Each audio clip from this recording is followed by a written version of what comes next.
बिस्मिल्लाहिर्रहमानिर्रहीम अस्सलाम वालेकुम ګرانو ملګرو دا مخامخ زموږ نه فلین کوچ روان دی خوازخیله کې مونږ روان یو شاته تاسو کتلی شئ چې ډېر شی کسان دی فلین کوچ پورې نښتي دي خو دې سره سره دا کلینډر کوم وړوکی غوندې ماشوم چې دی دی د کور نه د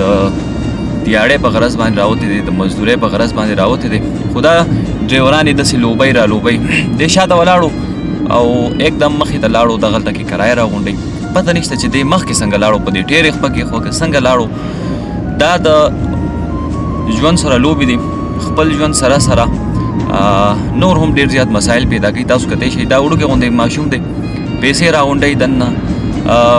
د داسې ویډیو شیر کولو مقصد صرف دا دی چې شعور اجاګر شي په خلکو کې چېرې دا ماشوم د چا زوی دی د چا بروري ډېرې په مجبورۍ په وجه باندې په دې راوتي د کار دپاره خو دلته کې د دغې کار نه ناجایز فایده اوچتلی کېږي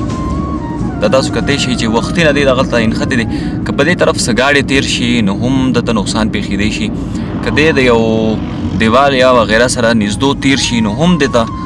اکسیډنټ دده کېدی شي دې سره شاته تاسو دا هم کتلی شئ چې ډېر شي کسان د فلین کوچ پورې شاته هم نښتي دي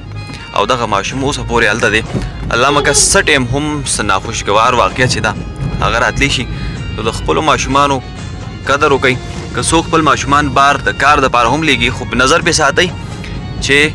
دی کم قسم کار کوي د دې ماشوم په مور او پلار باندې به اوس چېرته هم دا پیرزونئ چې دی داسې د فلین کوچ په سایډ باندې ودرېږي او تیز رفتار فلین کوچ روان دی کله د ګاډو نه مخکې کېږي کله رستو کېږي که دی د څه شي سره معمولي هم ټچ شو نو دته ډېر نقصان پېښېدی شي د ژوند هم په دې کې تللی شي نو ګرانو ملګرو خپلو ماشومان باندې خیال ساتئ دې تر څنګ معاشره کې آس پاس که داسې نور هم څه کسانې دې قسم کار کوي د خپل ژوند سره لوبې کوي نو هغوی د دې نه ودروئ ویډیو مخکې شیر کوئ چې انشاءالله آګاهي په دې خلکو کې پھیلاو شي دا خپه تاسو وګورئ یو خپه یې راکوزه کړې ده روډ ته او بله یې بره نیولې ده نو څه په ماشوم کې هم لږ غوندې کې ګرمه دا وګورئ اوس چې شاته را روان دی واپس خپل ځای له رالو ګرانو ملګرو دا ویډیو زیات نه زیات شیر کړئ چې والدین په خپلو ماشومانو باندې نظر وساتي ډېره زیاته مننه الله پامان